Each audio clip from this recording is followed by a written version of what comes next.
Okay, well, let's start, and then we're gonna have more people joining in, but there's a lot for us to cover, so why don't we get started? So, good morning, everyone, or good afternoon, depending from where you are joining us. Thank you so much for taking the time to join us. My name is Mia, and on behalf of Legit Software and Turki Al-Rashedi Law Firm, I want to welcome you to today's webinar. And in this joint session this morning, we will explore how Saudi-based organizations can move beyond the theory and take real measurable steps towards PDPL compliance. We're going to talk about two main pillars, data discovery and records of processing activities, or ROPA. And this isn't just about ticking boxes. We'll also talk about how to find and map personal data across your environment, both structured and unstructured, and even multilingual. Why ROPA is more than a legal formality, because it's a backbone of functional risk-aware privacy program. Some common missteps that we see across the region, and more importantly, how to avoid them, and how DPM, Data Privacy Manager, helps to turn compliance into scalable, auditable, and business-aligned processes. So, if you're responsible for handling personal data in KSA, this session is built for you. Our goal is to give you clarity, confidence, and control when it comes to PDPL. And I am very thrilled this morning to be joined by two experts who bring both a legal and technical execution to the table. So let me introduce our speakers. Joining us today is Mr. Turki Al-Rashedi. He's a managing partner in Turki Al-Rashedi Law Firm, one of the most influential voices on data protection in Saudi Arabia. Turki brings a deep regulatory insight, having worked closely with private sector leaders and applying PDPL in real world scenarios. From compliance strategy to regulatory defense, he's the go to advisor when privacy gets serious. Also joined with us today is Marian Bracic. He's the co-founder of Legit Software and the creator of our flagship platform, Data Privacy Manager. Marian has over 15 years of experience in data management and privacy. He's a pioneer in privacy automation and leading advocate for applying AI to scale compliance in practical and effective ways. So, we're going to dive in.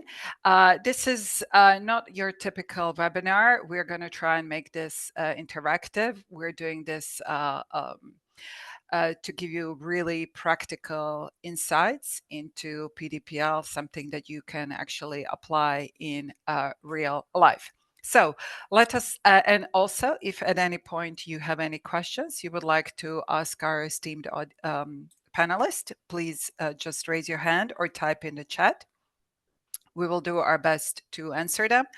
Also, at the end, there's going to be time for Q&A as well. So we will have plenty of time to answer all of your questions. So let us dive in, and let's start with data discovery, because this is where organizations struggle and how we can change that. So let's start with you, Turki. In your experience, what are some of the biggest blind spots companies in KSA have when it comes to understanding where their personal data actually lives? Great. Thank you first for having me today. And I would like to start by extending my appreciation for everyone working in the privacy field, especially those people who is trying to create a real impact and rise the standards of data protection practices. And of course, a warm welcome for everyone joining us from the audience and giving us the valuable time to see us today.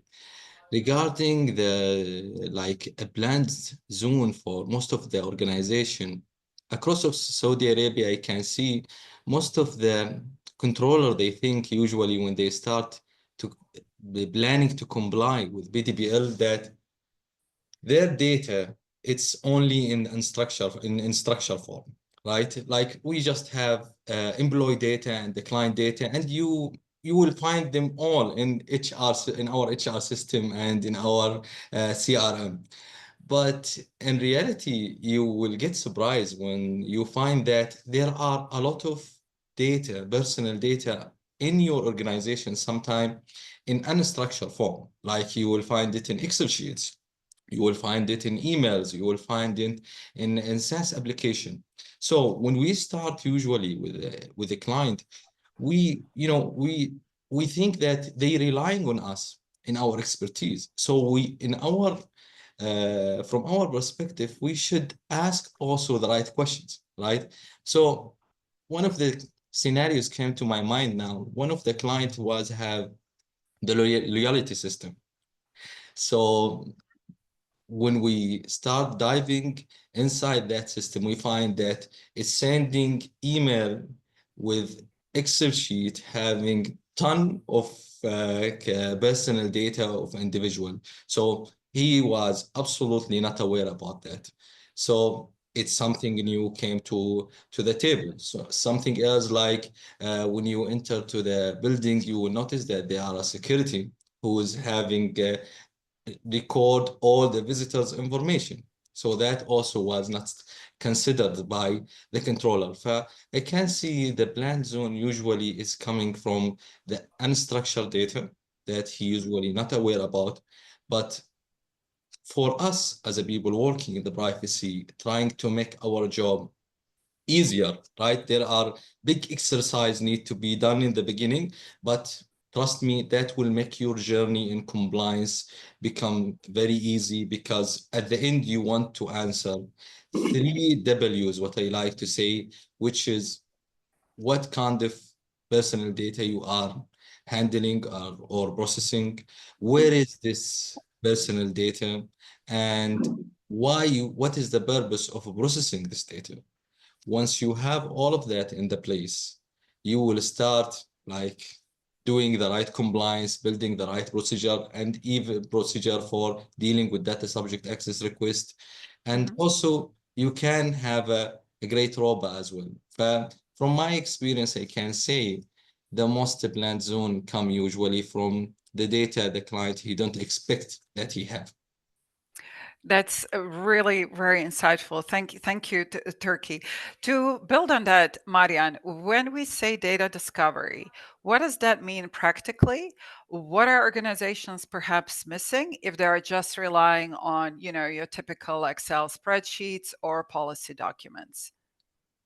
Okay, so that's a good question. First of all, I'd like to say hello, everyone. Thank you very much for joining. Thank you, Mia, for the wonderful introduction, and it's great to have Turkey on board and to talk about data protection. Also, I'd like to say it's really nice to have calm and thoughtful conversation like this about data protection and privacy, much better than the stressful ones we are forced into when something goes wrong. So to answer your question in the context of data protection, and particularly under PDPL in Saudi, data discovery refers to the process of identifying and cataloging personal data across organizations' systems, which involves discovering where personal data is stored, how it's processed, and who has access to the data. So if organizations rely solely on spreadsheets or policy documents, they might miss few critical aspects. Mhm. One, hidden data. So personal data can be spread across various systems, databases and applications and unstructured data sources like emails and particularly shared files and document management systems. Data discovery tool automates the detection of such data, ensuring nothing is overlooked. Then we have the aspect of data accuracy and updates. Manually tracking with spreadsheets can quickly become outdated, and it does. Data discovery tool provides real-time insights, ensuring data records are current. From compliance and audit perspective, automated discovery helps maintain compliance by providing clear audit trail of data usage and access, which is crucial for meeting regulatory requirements. And also, if you think about it from risk management perspective, and don't forget, data protection is a risk exercise. Without data discovery, companies may not be aware of all the personal data they hold, leading to potential breaches and compliance failures. So, to summarize, discovery is crucial for comprehensive understanding and management of personal data across the whole data landscape, and it ensures that organizations meet their legal obligations and protect data in the end, because you cannot protect if you don't know you have the data. Yeah, absolutely, absolutely. And Turki, have you seen lots of organizations just relying on spreadsheets or policy documents, and how that's working out for them, or perhaps not working out? Absolutely. You know, when you work in the real world, you see a lot of things, right?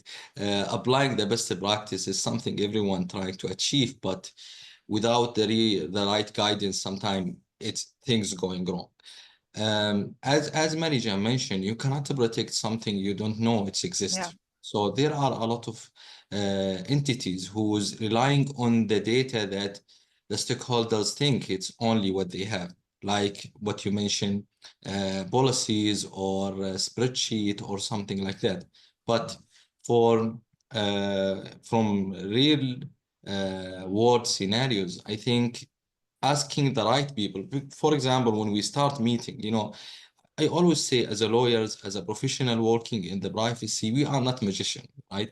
It's a teamwork exercise. So when you trying to discover if there are information maybe processed from marketing perspective, you need the marketing guy with you on the table. When you're Yes. trying to find it from the IT department as well, you need them to be with you on the table to go across the system, what they are use, the application, what they are using, and to dive deep in the client operational processing activity. So yes, what you mentioned, it's available in the market and more. Yes. But what we trying by doing this webinar today is improving this practice and make it better. Absolutely. So let me jump in here. So, Marian, perhaps you can walk us through what DPM does differently here, and maybe if you can talk to us, how does the product actually see, for the lack of a better word, what's in there? Sure. So comparing to spreadsheets and policies, it does everything differently. It is actually a tool built for the job. And what we do with Data Privacy Manager is we enhance and automate data discovery. We automate the identification and management of personal data across any system in the organization. And we do that by doing automated scanning, which is really important because this brings continuous discovery and identification of any new type of personal data that appears in the company. So what we do is we scan various data sources, applications, database, document stores, to find personal data. And Even like PDFs? Yes, even PDFs, scanned PDFs, images, so both structured and unstructured data sources, which is really important. What we do, this automated process reduces reliance on manual methods like spreadsheets and makes it more efficient and accurate. Also, the Data Privacy Manager creates a detailed map of where personal data resides. So we have a data inventory, which is a central repository showing you every personal data where its location across the data landscape. And this comprehensive mapping helps you understand the data landscape, but also identify potential risks. We use AI, specifically machine learning models. And using machine learning models, DPM can classify data very precisely, very accurately, and in an automated manner. So it recognizes different types of personal data even with PDFs and unstructured data. So it has a very similar approach both to databases, applications, and funds. Also, it does this continuously, so it can be even near real time. Because we continuously monitor data to detect any changes, ensuring that data records remain up to date. And also, it simplifies compliance by generating reports and audit trails, making it much easier to not only track risks, but to demonstrate adherence to PDPL and other regulations. Oh, okay. And since we're talking about the PDPL and KSA specifically, I would imagine that a lot of personal data perhaps can be in Arabic and also written in Arabic script. So is the tool able to do this in a multi-script and multilingual form? Yeah, so the models that we use for data classification work with any script and any language. They are designed in this way, and they have been trained on different data sets. So like any other machine learning model, what we do differently is that we have really initially built large data sets for personal data. Because if you think about ChatGPT, Gemini, and other large language models, they are not allowed to work with personal data. So what we do differently is not that we are much more precise, and we are built for the purpose to work with personal data and to do classification of personal data, but we have built the data sets, the training data sets, using personal data. Of course, this was done very ethically. And when we were building the data sets, of course, we included different scripts in different languages, including Arabic. So as we do have customers in Saudi, we have also used this in practice. So I can say for sure it works. It's very precise with really different scripts and different languages, anything that you might expect to be stored within the application system, within the organization systems. Oh, that's really, really awesome. Thank you for clarifying that. And Turki, I believe the audience is going to love this question. Can you perhaps share an example of a client who thought they were compliant until they actually ran a discovery scan and then realized, well, actually, there's a lot more we need to do? Yeah, actually, as you know, first the full enforcement of the law it just was in 14th of September in 2024. So and also like as a real scenario, our job it's helping the client, as you know. So we're facing a lot of lack of knowledge, let's say, especially when we're talking about personal data. You know, like marketing people whose all their job coming by targeting individuals, by Yes. using their data, and overnight you tell them, guys, there are data protection law. You need to claim down until we restructure the entire cycle. But there was some client, as I mentioned, who's was thinking that all their customer information available on their CRM. But unfortunately, when we start digging deep, as I say, one of our job is asking questions and start understanding what is going on inside the organization as a trusted advisor. So we find that there are like a loyalty app, which is also having ton of individual information as well. Also, we find that there are a record of visitors done from building security as well. And daily there are a number of visitors attending his offices around the country. So this is also personal data need to bring it to our attention. Also, there are some cases like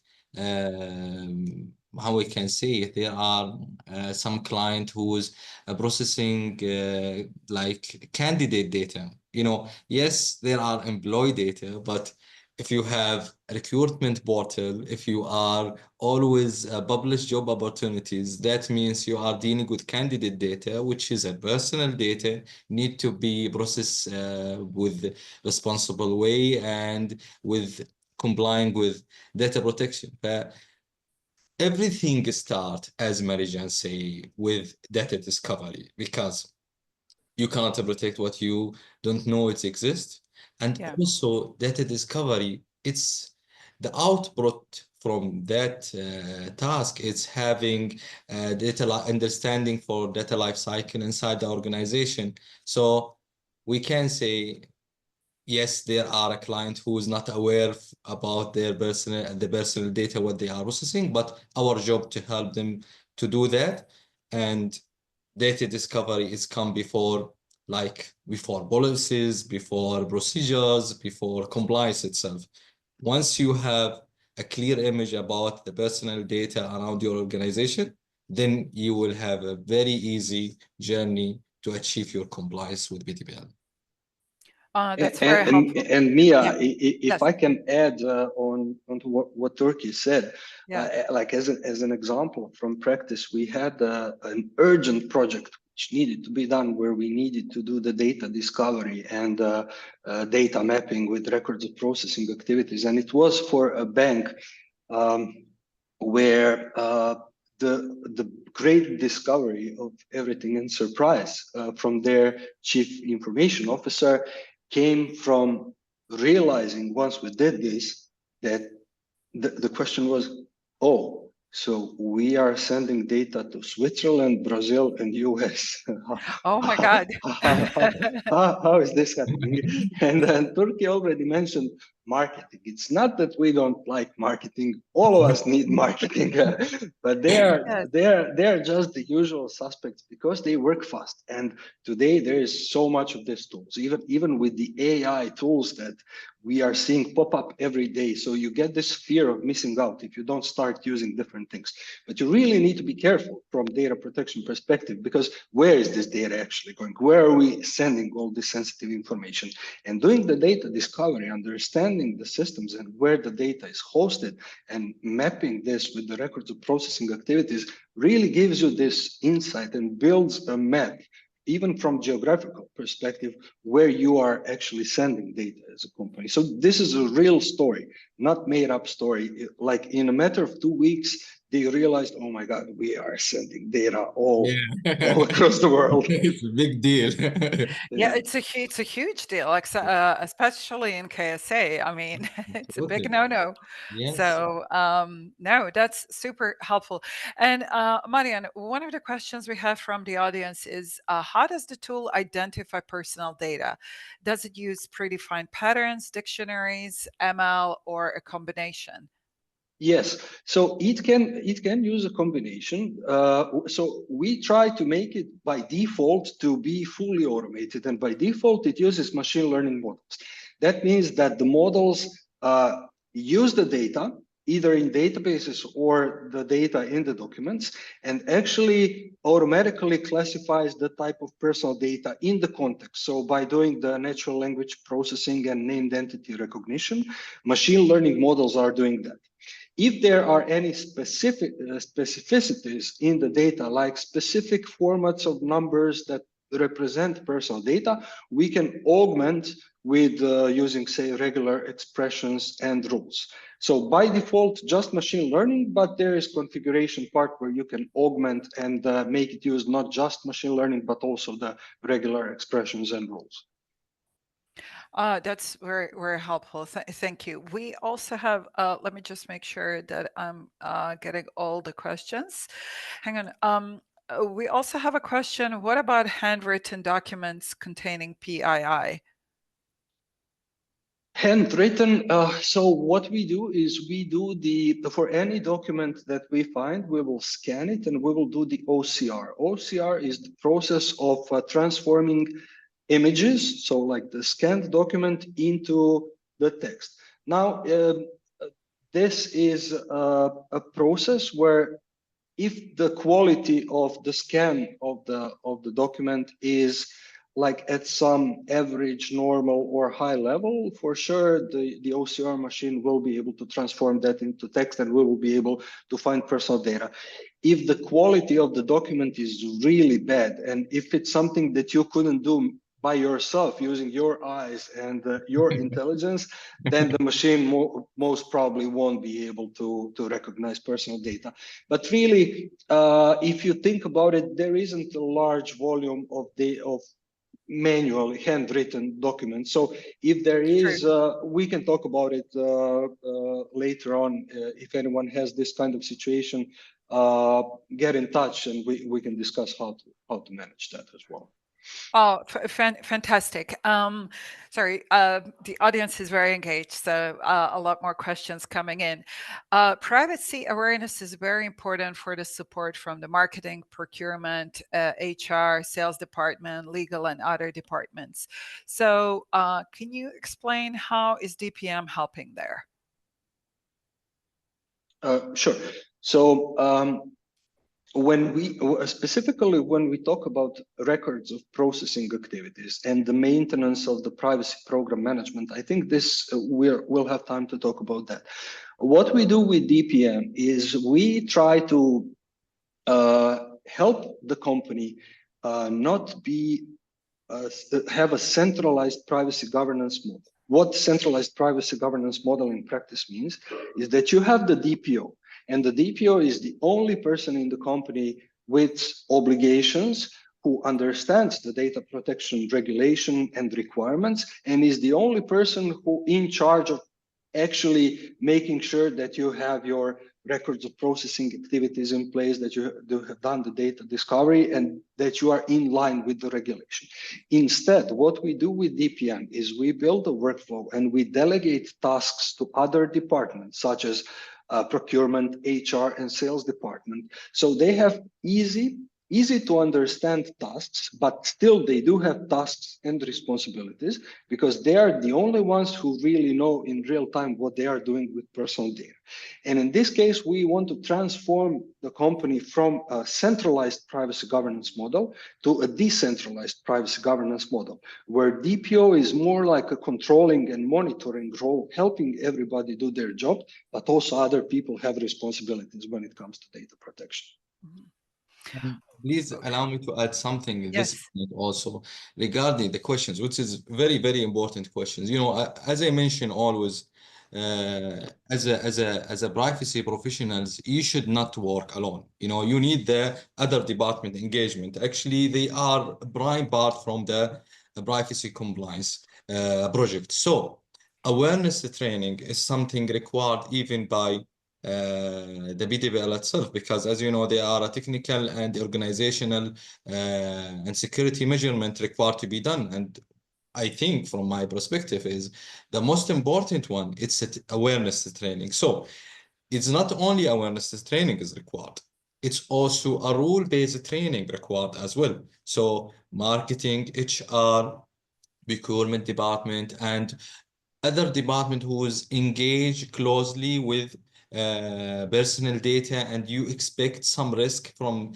their side. So like a legal department, some of people say, what legal should do about a privacy? No, there any processing agreement with any third party required data processing addendum. So they need to be aware, they need to be consulted. So they once they know where their work will come, so they will be always ready and have the right things in the table. So rule-based training is not only awareness training. From my opinion, it's something very, very important. And of course, as a consultant entity and also as a DPM is something we always put it in our consideration as a prime part from the project deliverables. Oh, thank you. A couple of more questions, and then we'll move on to ROPA. Marian, one thing about unstructured data is, you know, like various voice recordings that you get from the customer care. How would this be handled? Well, voice recordings just need to be transcribed to text and then we Okay. look at them as any other textual information. So the classification algorithm works with text. What we need to do as a step before, we need to translate or transform voice to text. And this is today. This is That's so very, simple today. very simple. Yeah. Okay, great. And just a quick question on the data retention. So the under the PDPL says the data shouldn't be retained beyond the purpose is severed, but other regulations like SAMA and IA have their own retention periods. So how does this work in practice? And Turkey, you can jump in here as well. Yeah, of course. You will throw me under the bus here, but Yeah. so this is something I'm always talk about. That is, guys, BDPL is not the only law which is regulate the privacy. So when we talk about privacy, we talk about big umbrella. So regarding the data deletion or data retention, it's based on the other law and regulation. For example, when we talk about a patient information, okay, for how long I need to keep, right? As a consultant, we usually start understanding the industry that personal data like fall under. So, for example, patient information, there are a law which is I think, if I remember it correctly, it's a patient record law. Okay, patient record law mentioned that patient record should be saved in the healthcare provider for 10 years. And after 10 years from the last time this patient visited the hospital, you should have summarized like you will delete the record, but you should have summarized report from that record. So you can see now that we are going out of PDPL and we are checking other law. Same for employees law. So employee law in labor law, it's mentioned in article, I think 234 or something, like like the employee can file case for anything related to employment relation for 1 year. So after 1 year, maybe we can think like this is one of the requirement to build the decision. It's 1 year, then let's add more 1 year for risk or for anything. Then we can have the retention period for this data. So BDPL is not only the things which is organized things related to personal data, especially when we talk about retention period. You should start study the other law, which is like SAMA law when you're working in banking sector, things related to hospitals. You will start searching in the law and regulation in that sector as well. I hope I clarify the answer very well. Yes, thank you, thank you. Just in the interest of time, first of all, this is very interesting and very insightful. We're a little bit tight on time, so let's move on to ROPA. Turkey, what's your view on a ROPA requirement under PDPL? Is it just paperwork, or is it something that can actually reduce legal risk if it's done correctly? Actually, from my perspective, I think ROPA under BTPL, it's not only checkbox, it's not only paperwork, it's really valid tools, and it will become strong shield if you did it in the proper way, because it should like the will made ROPA will be give you the access to see the entire data inside your organization. And I think it's based on the BDPL, it's very practical. It's not that much tough, but it's very, very practical. And it's mandatory also to, as one of the major requirement to comply with BDPL. So when the regulatory body come and ask you about anything, I think the first things you should look at it is the ROPA. Are we processing this data? Who is responsible about this data? What is the lawful basis about this data? So ROPA, it's very useful and it's absolutely more than paperwork, and it will minimize a lot of legal risk. Oh, thank you. Thank you. Let's move on. So, Marian, once the companies discover where data is, how do they turn that into actionable ROPA? And where do most companies fail? So, in short, this is in interest of time. Yeah. They fail by not using proper tools. And not so much in the interest of time, let me tell you a story. When I was a child, I spent a lot of time watching and helping my father. He was a master locksmith working with metal.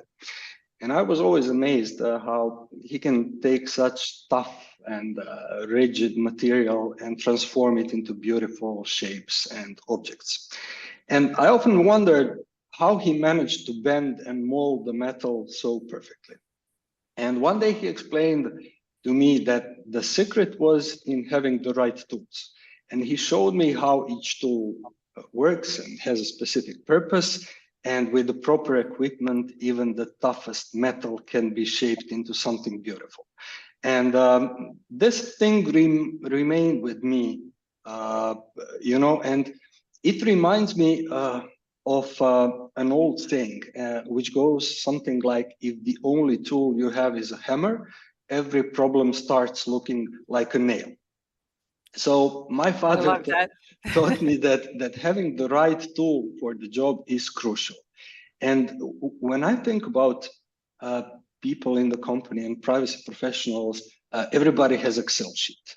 So if you are very good in Excel, ROPA starts looking like a problem that you can handle with an Excel sheet. But actually, this is where they make the biggest mistake, because ROPA is an ongoing process. It continuously changes. It maps the business processes, the data flows, the new type of data that you start collecting, the new products and services that you as a company create.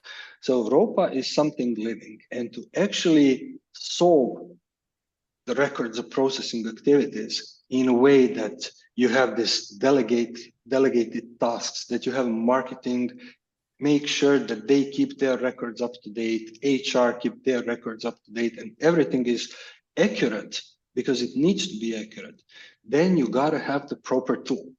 And this is why we created Data Privacy Manager. I mean, it has everything to make sure that your ROPA is always up to date. It is a tool for the job, unlike Excel sheet. I mean, Excel is really good for some things, but not for making sure that your ROPA is accurate and up to date. Oh, thank you. Thank you. And Turkey, what does actually good ROPA look like under the PDPL? If I will give only a short answer, I will say the ROPA that you didn't work on it alone. The ROPA that you didn't create it by just yourself and the knowledge what you have. The ROPA that you created by engaging all the necessary people like marketing. I think by end of this webinar, all marketing people will hate me, but marketing, employee, HR, procurement, and also because I always say that marketing, they have also a ton of data. HR, they have some of data, also procurement. But what is different here? Why they are better than you when they help you on that? They understand why in real world they collecting this data, what they are doing with this data, with who they are sharing this data. And all of that, you can notice that it's a mandarity and a prime part from the ROPA, right? So they are the right people to answer the questions. The problem with Excel sometimes, because and if you remember, Marijan, first time we meet it, I was suffering like, of course there are better way. Of course there are something better than Excel, right? So because Excel, it's from hand to hand, from version to version, that also creates sometimes a lot of issues and sometimes waste a lot of energy and time. But when it's happened in the table, like system allow the other department to engage, to put their input, that the definition for me to great ROPA or good ROPA at least. Okay, great. And What happens when regulators ask for a ROPA export? You should give them the ROPA. You know, the thing is when they're asking for the ROPA for auditing residence, usually they and we need to highlight something. Actually, we don't speak in behalf of the regulator, but we just trying to understand ROPA as a tools help for manage the compliance and also give a clear image about what is going on about personal data processing inside the organization. So when they're requesting for data like Aroba, if it will give them a clear image about what is going on as a processing activity. So what data you are holding, who is dealing with this data, what is the lawful basis? You know, even when we talk about it now, you can see that it will give you a clear image about what is going on. It will save a lot of time from you other than going and check everything and open everyone email and see what they are doing, right? Or start investigate with each department alone. With one file, you will understand exactly what is going on regarding data processing activity. So when they're requesting for that, and this is a very, let me say, a good tool for auditing and also for maintaining and managing privacy. Thank you. Thank you. So, what would it take for an average company in the kingdom to actually build this kind of visibility without a platform like DPM? For me, I think, you know, Marijan, it's yours. Is that possible? Both. I think it's good to have both perspectives. Yeah, go ahead, Turkey. I can For lean me, on. I can say that, you know, a human body can stay without water for 3 days. Can we stay trying to do that? Yeah, it's absolutely something you can do. But once there are technology to use and make your life easier and do the things in the easy manner, I think that is a better approach. But in order to do it without system, when I'm talking about, it's depend actually in the organization size and the volume of personal data what they are processing. So there are small entities what Excel is did fine with them, but as I mentioned, perfect ROPA, it's very difficult to achieve with this way of documentation. Same for the data discovery. You know, if you manually, because what we used to do is sending questionnaires to the client and waiting for their answer and start interact with them in a daily basis, meeting and emails until we find that okay, now I think we have everything in the table, let's start work, right? But if you have a tools that will make your life easy, and for me as a person working in the legal field and we doing business, at the end the most valuable things, it's our time. We're selling our time, we invoice our time. Since then, as much I'm saving my time, as much I can create more value for more client. So solution, and which is privacy enhanced technology, always it's important. Okay, thank you. And Marian, how fast can a client in the kingdom go from zero visibility to fully mapped and export-ready ROPA using DPM? Because clients are always concerned about the time; they want everything done today. So, could you share some perspective here? And then, Turki, I would love to hear your perspective as well. Yeah, sure, Mia. So I would say there are two types of clients. There are clients who are starting from scratch, and there are clients who have already done the initial mapping, and they do have a sort of understanding of their data landscape, and they have the records of processing activities. So for those who already have something, we are very fast. Like we are talking about 2 weeks maybe until they have everything up and running in DPM from perspective of discovery and records of processing activities. For the ones that are starting from scratch, we are a type of company that will also help you, hold your hand and support you in the process of mapping the data. This is why legit was always intended to be legal and IT. This is what legit stands for. So we do have partners and experts such as Turki who can also help the customers understand and guide them through this process. And also we have the tool to try to speed things up. So for the ones that are starting from scratch, a little bit more maybe than 2 weeks, but for the ones that have already done something, then it's really fast. Thank you. Thank you. That's very helpful. And I would just like to, we're coming to the end. So I would like to ask our audience if they have any questions, just to put them in the chat, or to send us a message directly, and we'll do our best to answer as the best way that we can. In the meantime, Turkey, what impact does having a very systemized privacy infrastructure have on audit readiness or legal defense? Once this is luxury, situation. Like once you have systemized privacy infrastructure and everything built in the right way, and something happened, because mistake is always happen, risk is always there, and you're trying to defend the client in front of the regulator body. It's make your life easier, because you will start using the tools what is available already. Other, if we're talking about things like data access request, or someone requesting for access to his data. If someone asks the visitors if to access to his data, and you are not aware, you don't have systems for documenting each and everything, you don't know who is responsible to deal with this line of data, then it will be difficult to defend the client from this,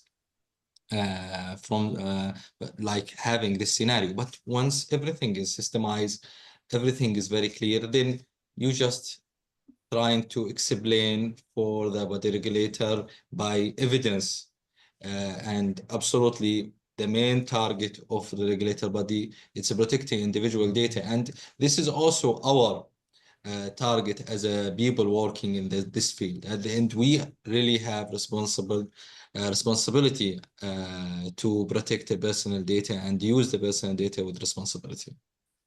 Thank you. Thank you, Turki. Marian, how accurate and reliable is the data classification process? Are there mechanisms in place to minimize false positives and negatives? So when we talk about machine learning models for classification, when we issue any new version of the model, before that, of course, we do the testing, and we measure the precision for each different data type and data domain. So every new version of machine learning model is issued when we add, for example, a new data type that can be classified. And the project was done in a way that we have more than 99% precision for each data model, which includes measuring both for false positives and false negatives. So in the end, our job is not to be 100% perfectly correct. Our job is to find personal data. And how we, through our training model, and measuring model, we basically try to get rid of any false positive and false negative results. What we do in the end is very fast, automated way of classification. And then on top of this, we have configuration options, additional rules, and so on, where we can improve from 99% to 100%. So in essence, it is very precise because the process is very thorough. Thank you, Marian. And Turkey, this is a bit of a more of a legal questions. Okay, so when it comes to data breach notification, we have regulators who ask their licensees to notify them when there is a breach. Then there is this SADAIA and data governance portal to notify about the breach. Should this be done both or only to SADAIA or only to the regulator? What should be done in the case of breach? Okay, giving answer for this kind of specific questions is required a specific requirement. Who is the regulators and what he requesting for and for which purposes? So, but when we talk about PDPL doesn't mean it's a block other regulators request, right? So when you have a data breach and based on the PDPL required from you to inform the regulators, which is SADAIA, in I think 72 hours, then you should do it. That's the first step. Other regulator, if you are working, for example, in bank sector, and your regulator body is SAMA, and they request from you when there are a breach to inform them as well. From my point of view, I think also you can inform them. But is this a legal advice? Absolutely not, because in order to give a legal opinion, we need to have everything in place, having all the requirement, understand each and everything to give us something we are responsible about as a legal guidance. Thank you. And yes, one more disclaimer: this is not a legal advice, just to be perfectly clear. Okay, one other question. So, do we need to do a team exercise to identify data owners before we can start mapping the data?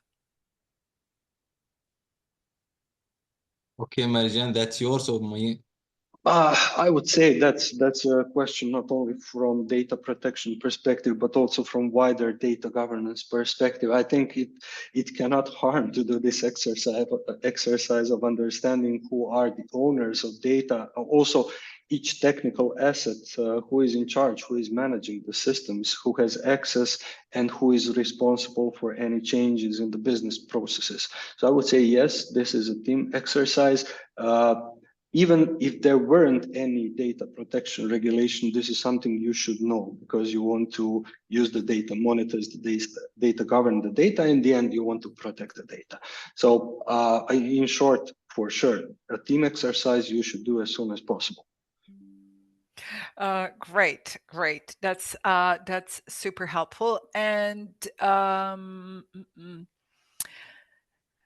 does DPM support hybrid or on-prem deployment for Saudi data residency requirements?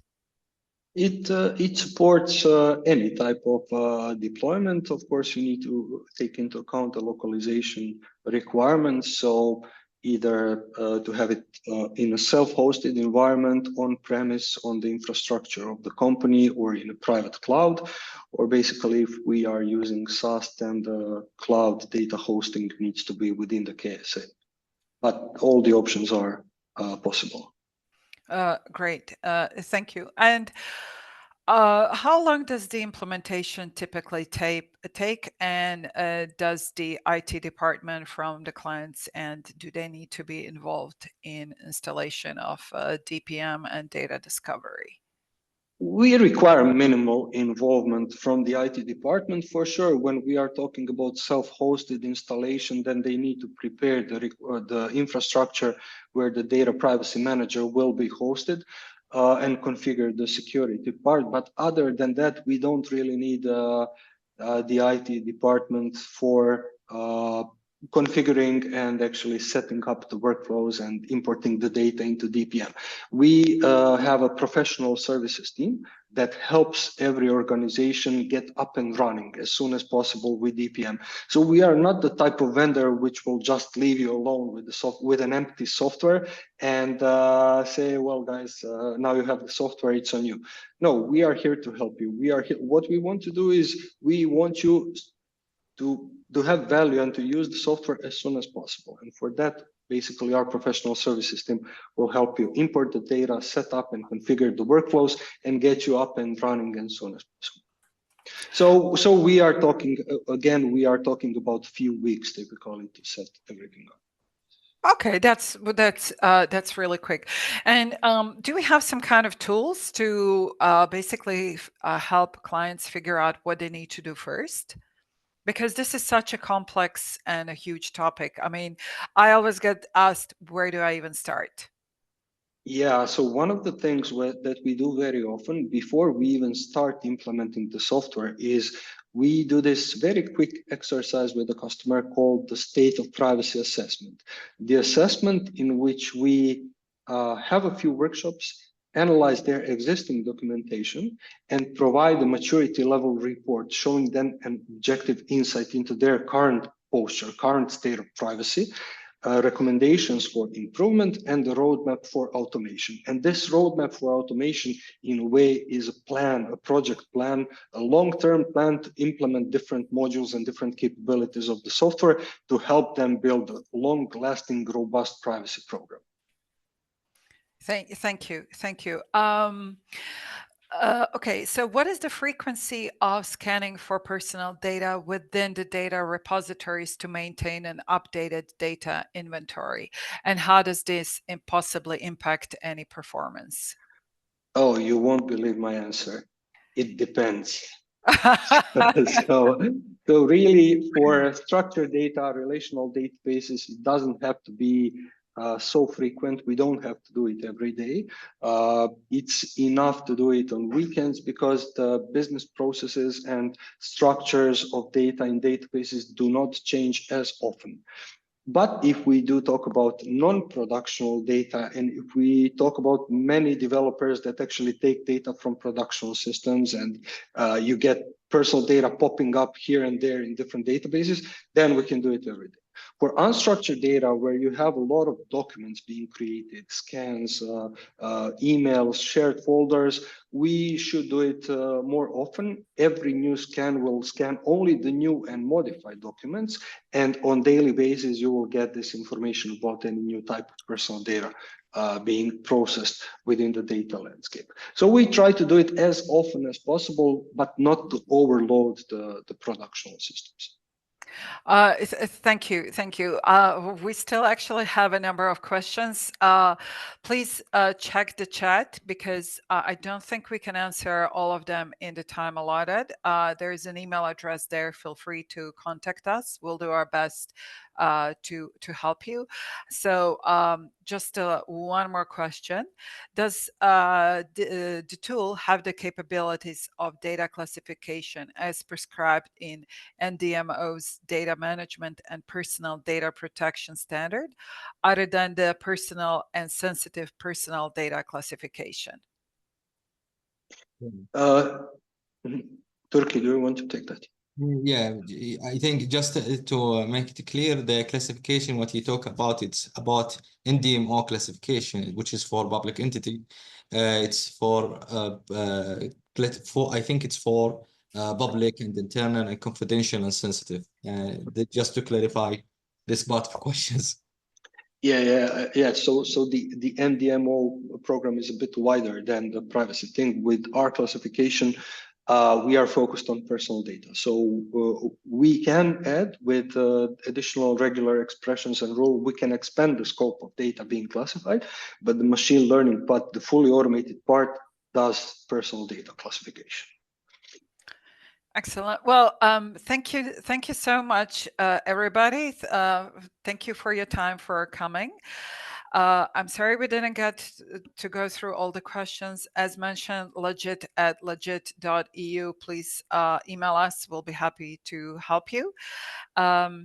All I can say is that I hope that you enjoyed it. I hope that you found this very informative, and join us again next time. And thank you to our panelists, Turki and Marian. You were both amazing. Thank you. Thank you, Mia. Thank you, Turki. Thanks, everyone. Looking forward for the next time. Thank you so much. Thank you, everyone. It was a pleasure and always happy to be with you, Mia and Marijan, and we share some knowledge, and really I learned a lot today, and I hope the same for audience. Thank you. Until next time.